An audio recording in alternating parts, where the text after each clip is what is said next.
Hoje você vai aprender, hoje você vai compreender sobre batalha espiritual, sobre o que acontece no mundo espiritual. Você vai entender sobre a chave de acesso que faz com que você consiga ser salvo. Tudo está resumido nessa chave e aquele que possuir essa chave encontrará a salvação. Porque o termo Jesus, o nosso Messias, não sei se é o seu, mas Jesus, ele é simplesmente a chave por trás do paradigma do amor.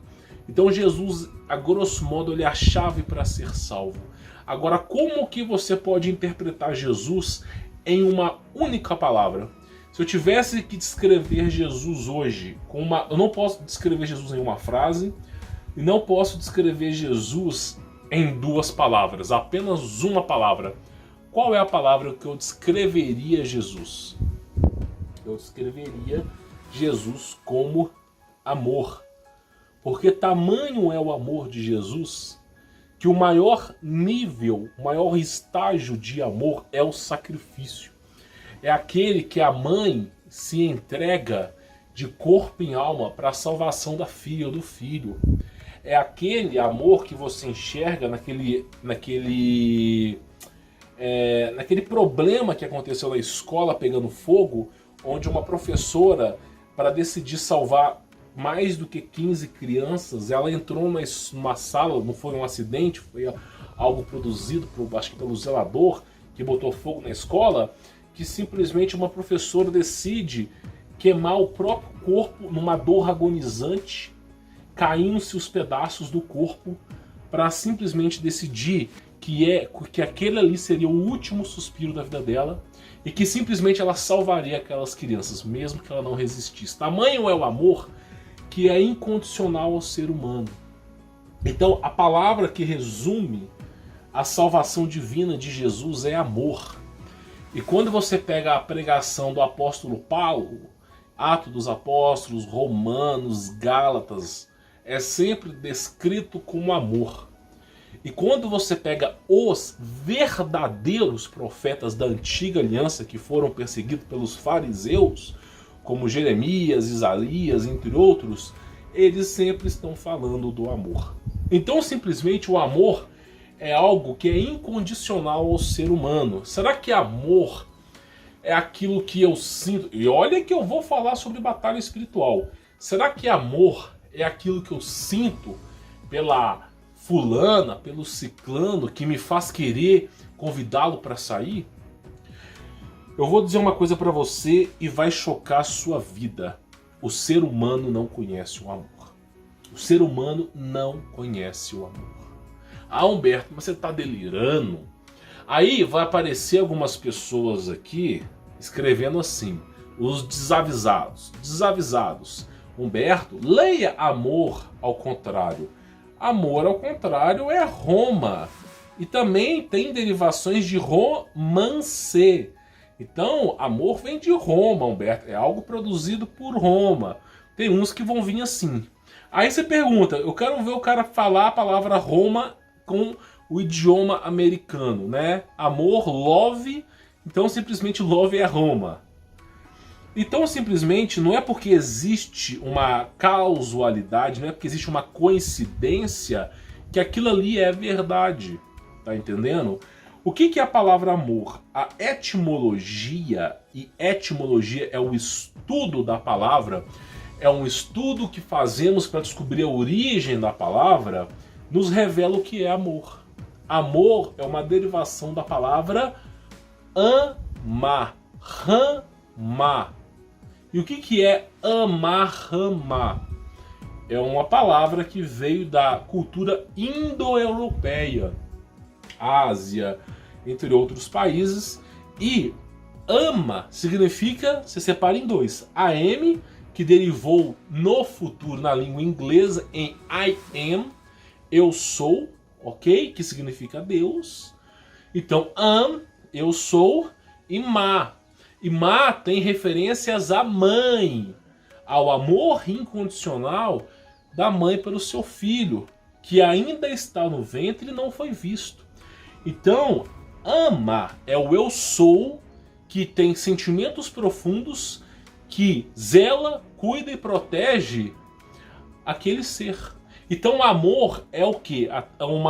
Um conceito de transliteração, simplificando para quem não entendeu. Amor é Deus, o eu sou, ele ama, cuida e protege. É isso que significa amor. Por isso, a palavra amor não está acessível aos homens. Por isso, o amor de Cristo é o caminho. Porque o verdadeiro amor, o estágio final do amor, o nível mais alto que se pode compreender de amor, é o autossacrifício. É o autossacrifício. Por isso, Cristo, ele se sacrificou por nós, para que mediante esse sacrifício, mediante esse martelo, tá, no novo capítulo, a gente pudesse ter direito à salvação, cravando em nossos corações a lei. Então, simplesmente, quando Cristo ele morre e ele ressuscita, aquele autossacrifício é o que? É o início de uma era. É o início da vontade de Deus de salvar a humanidade. É o que? É o que é dito por Isaías. É o que é dito por Miquias. É aquele que viria. Cumpriu todos os requisitos do Messias judaico. Porém, o apóstolo João disse, ele veio pelos seus, mas os seus não o receberam. Mas aqueles que o receberam, ele vos deu o direito de entrarem no céu. Então, o amor é um auto-sacrifício que Deus faz perante a humanidade. Por exemplo, a este momento agora, garanto a você que o diabo, que significa acusador, nós temos que lembrar que a palavra diabo não representa um ser, tá? Não representa um ser, não existe o ser chamado diabo. Existe sim, óbvio, anjo caído. Existe sim, óbvios anjos caídos, mas diabo não é um ser. Diabo deriva de uma palavra grego-latina, ok? Sendo latim uma derivação de Roma, grego. Então, diabo vem de diabolos, transliteração de grego, e diabolus do latim. E o que significa diabo? Acusador, julgador, aquele que fica acusando, aquele que fica... Você pecou, se arrependeu. Você tem esse direito. O diabo vai ficar lembrando do seu pecado. Então, não é um ser, é um estado que você vive. Então, diabo significa acusador, aquele que fala mal do próximo, aquele que acusa o próximo. Não importa se a pessoa era cachaceira, não importa se a pessoa tinha uma vida ruim, se ela se arrependeu verdadeiramente e ela decidiu seguir uma nova vida, é direito dela, não concebido por mim, mas concebido por Deus. E se eu começar a acusar essa pessoa, eu me tornarei simplesmente um diabolos, que significa discípulos do diabo. Então nós não podemos ser diabolos, nós temos que ser discípulos do amor de Cristo. O que Paulo fez? Paulo era açoitado todos os dias, sofria. Paulo entrou na prisão rústico, com músculos, boa visão, e saiu de lá morto, mas ele foi perdendo a visão, foi perdendo a saúde. E Lucas estava todo o tempo tentando ajudar na saúde de Paulo, curando as suas feridas. Então a vida de Paulo foi uma vida miserável. E quando perguntavam para ele por que você faz isso, você apanha sem revidar, você nunca revida, Paulo falou que ela era pelo amor de Cristo. Estou certo da alegria e do amor para onde eu vou. Viver é Cristo, morrer é lucro. Então Paulo sabia sobre o amor. Então o amor, ele é a chave para você ser salvo. Só que não é uma interpretação de amor românica, uma interpretação de amor de Shakespeare, Romeu e Julieta. Amor não se deriva, inclusive Romeu e Julieta, ao meu entender, foi uma tentativa de ocultar o amor. Porque você cria um sentimento íntimo entre duas pessoas que se resume no autossacrifício. Para quê? Para convencer as pessoas que a partir daquele momento o amor significa aquilo. Só que a cultura indo-europeia nos diz ao contrário. O amor é algo que vem de Deus. É algo que nós não merecemos. O direito de salvação, o direito de estarmos de podermos contemplar a vida em Cristo Jesus, não nos pertence. Não merecemos isso. É algo que vem de Deus que nós não temos nem a capacidade de recusar. Não somos dignos do amor de Cristo. Porém, Ele entrega o amor imerecível. Agora que você entendeu que o amor de Cristo é realmente algo que transcende a consciência humana, o que é as leis? Quando você pega, por exemplo, o amor de Cristo, ele se resume às leis. Aquele que ama ao seu semelhante não trai, não fala mal. Aquele que ama o seu semelhante não faz mal ao próximo.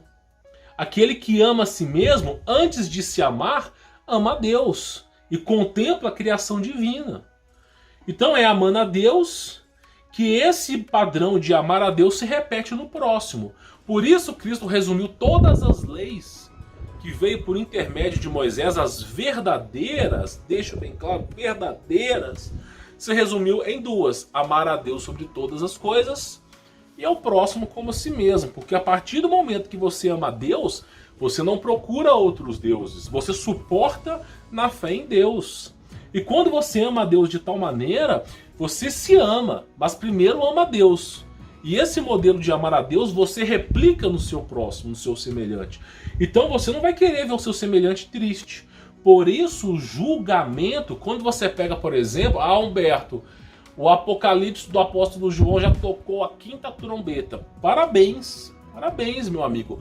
Eu vou mandar uma carta para o céu e falar assim: ó Deus, para um pouco o Apocalipse aí, que eu encontrei um ser humano que agora já sabe mais que você sobre o Apocalipse. Que agora está dizendo que as coisas estão acontecendo. Tem pessoas querendo escrever o Apocalipse para Deus. Tem pessoas que estão se achando numa superioridade acima de Deus. Eu entendo, eu não sou adventista, não sou evangélico, mas eu entendo porque Lutero não queria o Apocalipse no Evangelho. Porque não é um livro de fácil entendimento. O maior caráter que um ser humano tem é assumir os próprios erros. Quem é homem para assumir os próprios erros? Eu não conheço. Todo mundo quer justificar. Ah, mas fulano fez isso. Ah, mas o mundo conspirou. Ah, mas eu fui mandado embora. Ninguém assume os próprios erros. E o caráter de um verdadeiro homem é assumir os próprios erros. Quando o apóstolo Paulo era condicionado, se perguntava na prisão, ele falava: eu não sou digno de estar vivo, fiz muitas coisas erradas. Eu assumo meus erros publicamente, assumo meus erros. Eu me converti a Cristo. Sei que Ele me perdoou. Agora, se o mundo não me perdoou, eu vou pagar por isso, mas eu sei que Cristo me perdoou. Agora, quando se fala, por exemplo, de Martim Lutero, não queria colocar o Apocalipse na Bíblia. Ele dizia: eu não sei. João usou uma metáfora para explicar o fim dos tempos. João estava preso e cativo, usou uma metáfora. João acreditava que o fim do mundo era o Império Romano, que aquele ali era o fim do mundo. O que ele escreveu foi baseado no Império Romano. Você, quando começa a ler o Apocalipse do Império Romano, é a mesma coisa. Ah, quem que é o vermelho? É o Império Romano, a cor vermelha. Então, simplesmente é uma linguagem metáfora que o apóstolo João escreveu o Apocalipse, tá? Peço perdão se eu tiver falado besteira aqui. E agora, quando você pega o Apocalipse, que não, a palavra não deveria ser Apocalipse, mas sim revelação, que é de verdadeiro, né? Que foi, a revelação foi feita ao apóstolo João, não foi feita a nós. Quando você pega, por exemplo, o fim dos tempos, quando os discípulos perguntavam, por exemplo, a Jesus: qual será o sinal da tua volta? Em Mateus 24, Mateus capítulo 24, aí Jesus Cristo fala sobre o fim dos tempos. E qual que é a premissa, o êxtase maior do julgamento? Quando Cristo fala: estará Deus em sua plenitude no centro e o teu filho à direita. Quando o filho é a manifestação, o verbo que se fez carne. A manifestação de Deus em carne, palpável a nós, estará à direita de Deus. E aí começará o julgamento do ser humano. Esse julgamento é para cristão? Não! Cristo mesmo dizia: se morres em meu nome, estará salvo. Então aquele que perder sua vida em meu nome estará salvo. Aquele que está com Cristo até o final, quando morre, não morre, mas passa da morte para a vida. Essa pessoa não enfrenta julgamento. Quem enfrentará o julgamento são aqueles que não creram. E aí, aqueles que não acreditaram em Jesus, aqueles que não carregaram o fardo de Jesus, do amor de Jesus, o mundo de pecado, estará no palco. E qual será o parâmetro do julgamento de Cristo Jesus? Não sou eu, ele mesmo diz, é só você começar a ler Mateus capítulo 24. Cristo mesmo dizia que o parâmetro de Jesus para todos aqueles que estarão em aguardo de julgamento, que não aceitaram Jesus, todos eles serão intimados às seguintes perguntas: tive fome, e que tu me destes de comer? Tive sede, o que tu me destes de beber? Era estrangeiro e me acolhestes? Estava preso e me visitastes? E você fez alguma coisa dessa? E tudo isso se resume não em obras de caridade, mas amor ao próximo, como a si mesmo. Todo esse inquérito de fim dos tempos, que estará Deus ao centro e Cristo à direita, lhe interrogará: o que tu fez sobre isso? E aí, muitos dirão: Senhor, quando foi que eu te vi passando fome? Quando foi que eu te vi passando sede? E aí ele fará: quando você não ajuda os pequeninos, a mim você não ajuda. Apartai-vos de mim para o fogo eterno. Então aquele que não se convém em crer em Cristo, lhe aguarda um julgamento sobre isso. Sobre isso. Por que você acha que essas seitas secretas, principalmente essa seita secreta que tem o nome M, que eu não quero nem falar aqui, tá? Para mim vem das trevas. Por que você acha que fazem tantas obras de caridade? Por que você acha que os satanistas fazem obras de caridade? É porque eles acreditam que eles vão ser salvos com obras de caridade. Porque eles já entenderam que o julgamento de Cristo é baseado em você ajudar o seu semelhante. Porém, nada foge da visão de Deus. Não lhe adianta você querer, por exemplo, Bill Gates, querer doar metade das suas riquezas imensuráveis aos olhos humanos a obras de caridade, confinar o ser humano a uma escravidão tecnocrática, ou simplesmente em coisas que eu já sou proibido de falar aqui. Então, simplesmente, o que eu quero te dizer é que essa caridade tem que vir verdadeiramente dentro de você, a um padrão chamado amor. A força eletromotriz de Cristo é o autossacrifício. Por isso, quando Nero começou essa loucura em Roma de botar fogo e acusar Paulo, que Paulo era simplesmente o premissor de fogo, quando essa loucura que veio de perseguição aos cristãos, eles queriam fazer o quê? Acabar com o amor de Cristo. Quanto mais se batia nos cristãos, mais se tinha sangue, mais se tinha martírio e mais o amor de Cristo prosperava. Porque o amor de Cristo, ele transborda onde tem pecado. Tá entendendo? Então um padrão, quando você analisa o corpo humano, inclusive eu tenho essa matéria aqui, mas eu vou falar porque é mais fácil falar, para o vídeo não ficar extenso, tá? Mas eu deixo um PDF para você poder baixar. O amor concedido por Deus, que se manifesta no homem, é um amor de salvação. Tá entendendo? Se você não tiver amor, você não entra no céu. Por isso Cristo dizia: aquele que quiser entrar no céu deverá se nascer de novo, deverá ser como essa criancinha, porque é o amor inconcebível. Agora eu quero dizer uma coisa para você. Quando você analisa, por exemplo, tá, a palavra amor, através do campo eletromagnético do corpo, quando você analisa o conceito de amor, tá, você vê aqui, ó, inclusive eu tenho essa imagem aqui, que o campo eletromagnético, tá, ele é muito mais forte. Eu venho trazendo aos meus inscritos no canal e as pessoas que estão chegando agora, eu venho trazendo ao seguinte: a palavra amor, ela gera uma frequência positiva na água. Quando você abençoa a água, você fala coisas boas à água, ela se torna uma água de extrema qualidade. Por isso, por exemplo, os pastores, eles fazem orações e depois entregam água abençoada. Isso está presente em inúmeras crenças. Por exemplo, no passado eu era espírita, não creio, não acredito nisso. Tá? Mas claro, temos que respeitar a opinião do próximo. E no espiritismo tem água, os caras botam um jarro d'água, fazem orações e no final entregam água. Quando você chega na igreja, na igreja hoje nem tanto, mas por exemplo na igreja evangélica, algumas colocam água, fazem orações e entregam água. Por que que entregam água? E muitas vezes o pessoal acredita que aquela água cura. É o que eu falei do estado molecular da água. Dependendo da vibração, porque a palavra tem poder, Deus criou o universo através da palavra, da verbalização, haja luz, faça-se a luz. Então a palavra tem poder. E quando você amaldiçoa, você está amaldiçoando a si mesmo. Porque nós, seres humanos, nós somos um campo eletromagnético toroidal. Então, se você falar, por exemplo, se você falar eu te amaldiçoo, ela volta para você, meu amigo. Agora, se você falar eu te abençoo, ela volta para você também. Então, é muito melhor tratar as coisas com mais tendência ao amor. Por isso, Paulo apanhava, porque ele sabia do amor de Cristo. Inclusive, quando você pega, eu queria pegar isso aqui, tá? Provavelmente não está no estudo aqui, mas sobre a questão da iluminação, da frequência da luz. Hoje tem estudos que comprovam as palavras em frequências da luz. Cada frequência da luz é palpável, é um tipo de palavra.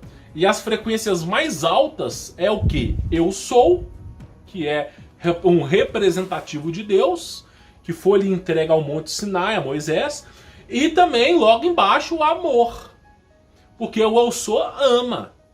Então, por exemplo, eu queria colocar esse vídeo aqui para você sobre frequências, rapidinho, só para você poder entender que as frequências que estão presentes no universo, elas, se você souber harmonizar a tua vida em Cristo Jesus, você tem qualidade de vida. Inclusive, eu queria deixar isso aqui para você ver, ó.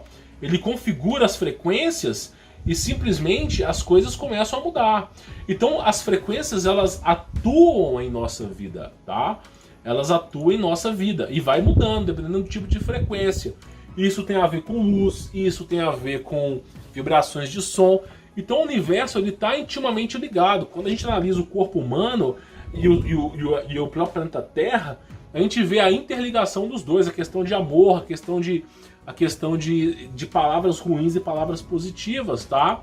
Por exemplo, olha só, quando você pega a antiga aliança descrita por Davi e Salomão, e olha, deixo bem claro que eu não gosto de Davi, não gosto de Salomão, não gosto de Abraão, não gosto de Moisés, não gosto do Deus de Israel, não sou judeu, minha crença é ser cristão, mas eu respeito, a gente tem que respeitar, mas os próprios da antiga aliança reconheciam o amor. Tá? Davi reconhecia o amor. Davi escreveu os salmos. Não é porque eu não gosto desses caras que eu invalido o que eles falavam. Por exemplo, é dito no salmo: o teu amor é melhor do que a vida, porque o ser humano é perecível à morte. Por isso os meus lábios te exaltarão. Então, simplesmente, até mesmo o rei Davi, ele entendia o amor de Deus. Quando você pega os salmos também, Salomão entendia, apesar que ele fez muita coisa errada na vida, entendia o amor de Deus. Você pega os levitas, Samuel, os caras entendiam o amor de Deus. Moisés entendia o amor de Deus. Tá? Óbvio que eu não creio, eu sou cristão, é um pouco polêmico a gente falar sobre isso, mas eu não sou judeu, da mesma maneira que se você perguntar para um judeu: senhor rabino, senhor judeu, você acredita em Jesus? Ele vai dizer que não, porque a crença dele é outra, é respeito. Temos que respeitar. Se me perguntar se eu acredito no Deus de Israel, eu também não acredito. Eu acredito em Cristo Jesus.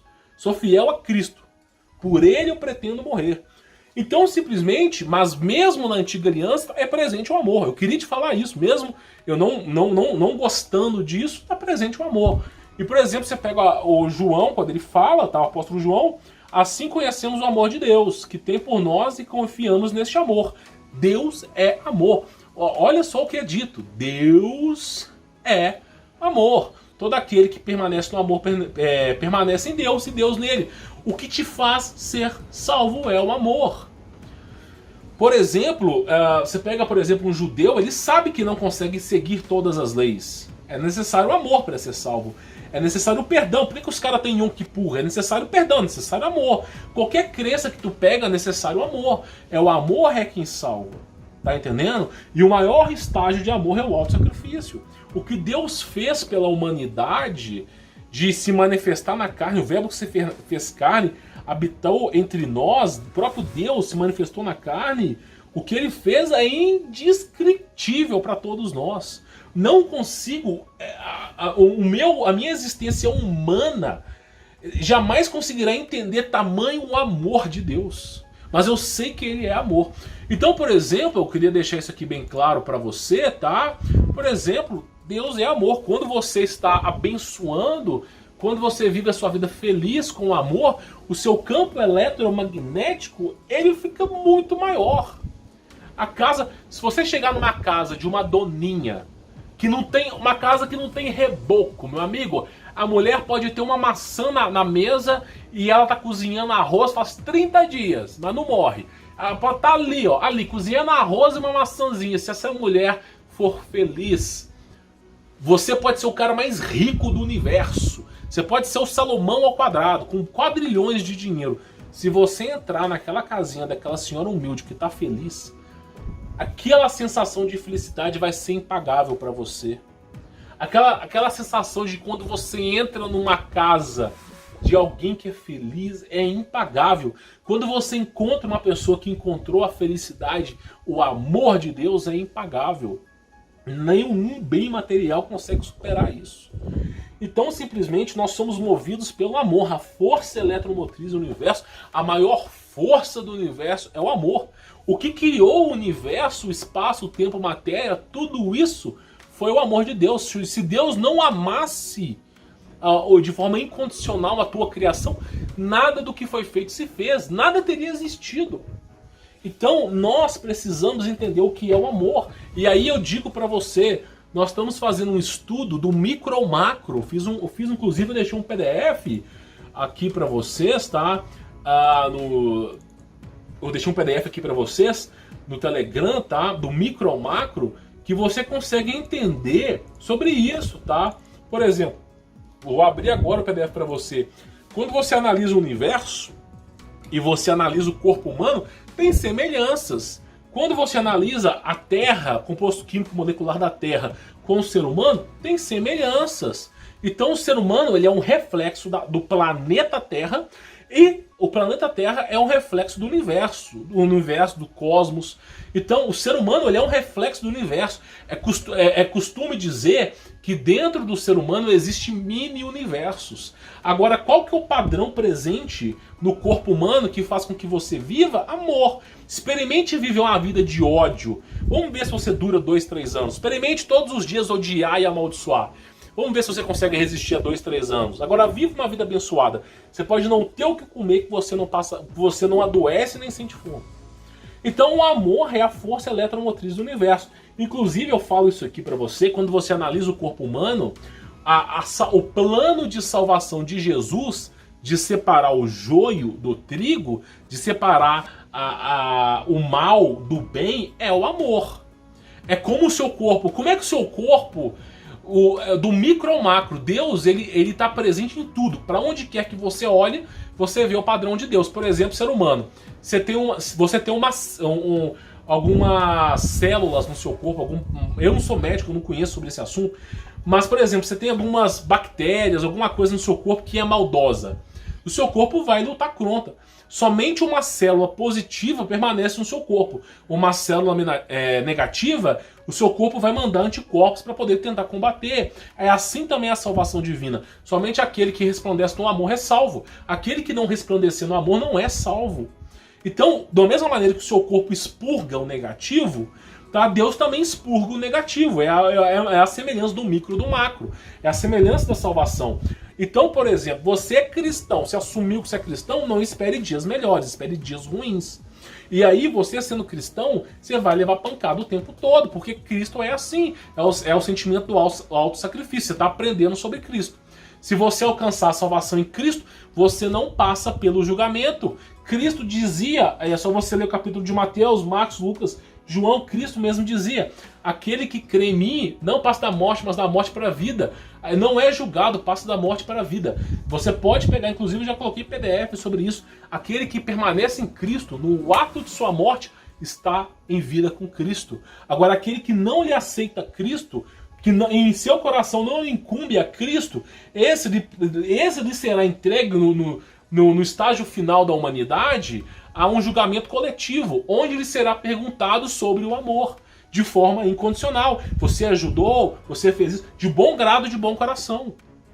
Então você tem que entender que o plano de salvação de Cristo, que é o auto-sacrifício, é o amor. Você acha que, por exemplo, Paulo começou uma rebelião lá em Roma? Não. Inclusive, o que aconteceu foi o seguinte: os caras ficaram pé da vida com Roma, porque eles estavam prendendo Paulo. Paulo só queria pregar o amor de Cristo. E aí simplesmente eles invadiram a prisão para poder salvar Paulo. O que Paulo fez? Paulo falou o seguinte: não se combate violência com violência. Não se combate ódio com ódio, mas sim com amor. E Paulo continuou preso. Paulo foi decapitado. Paulo podia ter... apareceu as pessoas ali falando: Paulo, vamos embora daqui, saia da prisão. Eles mataram os seguranças, invadiram a prisão à força para tirar Paulo de lá. E Paulo queria sair? Não! Paulo falou: não se combate ódio com ódio, mas sim com amor. É o amor de Cristo. E se o amor de Cristo falar que aqui é onde eu vou morrer, aqui será onde eu vou morrer. Estou certo para onde eu vou, lá haverá grande amor. E Paulo falou: viver é Cristo, morrer é lucro. Então esse é o verdadeiro amor, que não lhe é semeado em lugar nenhum. O amor de Cristo, ele transcende tudo. Então por isso eu digo para vocês, eu acho que é importante a gente poder ressaltar isso, porque as pessoas falam assim: Humberto Volts está pregando amor. Humberto Volts agora é amor, é paz e amor. Humberto Volts é Jesus. Jesus é amor. Amor é o eu sou. Ele ama de forma incondicional, cuida e protege. É um zelo de Deus. O amor de Cristo, o sacrifício de Cristo por aquele que não é merecido, que faz com que você seja salvo. É como Cristo mesmo dizia: não lhe adianta cumprimentar o teu irmão, cumprimente aquele que você não gosta. Não, você quer fazer uma festa, quer fazer aniversário? Não lhe adianta convidar as pessoas que gostam de você, que lhe entregarão presentes. Isso não é amor, isso é vaidade. O verdadeiro amor, sabe qual que é? Quer fazer aniversário? Chame as pessoas na rua que você não conhece, as pessoas necessitadas, e lhe entreguem comida. Compartilhe o teu momento de felicidade com eles. Mesmo que você apanhando, esse é o verdadeiro amor. O amor de Cristo não é entendido pelos homens. Por isso que muitos botam defeito no amor, porque não é entendido pelos homens. É o amor de Cristo que salva. Você consegue entender isso? É o amor de Deus, o amor de Cristo, que transcende o entendimento humano. Se você não colocar na sua vida que você precisa dar valor ao amor de Cristo, que é o propriamente dito a palavra amor. Amor é o amor de Cristo, tá? O significado de amor é amor de Cristo. Se você não colocar isso como a necessidade na sua vida, você não vai ser salvo. É como uma célula que vibra de forma errada. É como eu disse sobre vibrações. Eu venho falando isso aqui. Se você vibrar de forma ruim, a qualidade da sua água é falha. E a vibração é o que te condena. Porque imagina só, a vibração ela é condizente com seus pensamentos e ela é condizente com seus atos e fala. Se você só pratica o mal, deseja o mal e fala o mal, dentro de você será um espelho do mal. Nada se esconde aos olhos de Deus. E isso não lhe fará ser salvo. Agora, se você está em paz, em comunhão com Cristo, pode ter certeza que você vai ser salvo. O que é só você analisar do micro ao macro. O plano de salvação de Deus é o mesmo plano que distingue o bom e o ruim. O joio do trigo é o amor, a vibração. As vibrações mais altas são o amor, eu sou. Eu sou, ama, zela, cuida e protege. Então é o amor de Deus que salva. Quando você pega, por exemplo, Nero, ele mandava os cristãos, eu esqueci o nome da arena, e jogava os leões, e era bebê, escute bem, se tem bebê em casa, era bebê que era jogado aos leões, criança, velho, pessoas que já estavam de idade, pessoas que acabaram de começar a vida. Ele não estava nem aí, ele jogava os cristãos simplesmente para serem devorados de forma carniceira. Os cristãos não tinham nem jeito, não ganhavam nem espada. Era só para fazer o que o público vê o derramamento de sangue dos cristãos. Esse é o nível de maldade do mundo. O mundo não tem amor. O mundo não conhece o amor. Por isso Cristo veio. Aqueles que enxergaram o amor serão salvos. É simples, o mundo não conhece o amor. Aqueles que enxergaram o amor serão salvos. Então esse é o verdadeiro amor. Ele é incondicional. Tá entendendo? Sem o amor você não é salvo. E aí, e Paulo dizia, não Paulo, o apóstolo Lucas, ele dizia o seguinte, porque o apóstolo Lucas, ele vivenciou isso. Ele dizia o seguinte: hoje terá festas no céu, terá festas, terá glória, uma grande festa no céu de celebração, porque os cristãos que permaneceram em Cristo Jesus e que foram devorados pelos leões, que passaram pelo único momento de dor, mas que permaneceram firmes, estão agora no seio de Jesus, tá bom? Então isso é o que salva. Você precisa entender isso. Esse é o conceito que salva, tá? Do micro ao macro, do cosmos. Se você analisar frequências, vibrações, tudo resume a amor, frequências de amor e salvação, autossacrifício. Tudo isso se resume a um espelho de Jesus. Aquele que crê no amor de Jesus, que depende dele para viver, que vive a sua vida em Jesus, quando morre, já está vivo em outro local. Agora, aquele que não crê em Jesus terá que aguardar um certo tipo de julgamento. Tá bom? Vou ficando por aqui, sou Humberto Volto, espero que você tenha entendido. E lembre-se, é o amor de Cristo que salva. Tá bom? Fique na paz.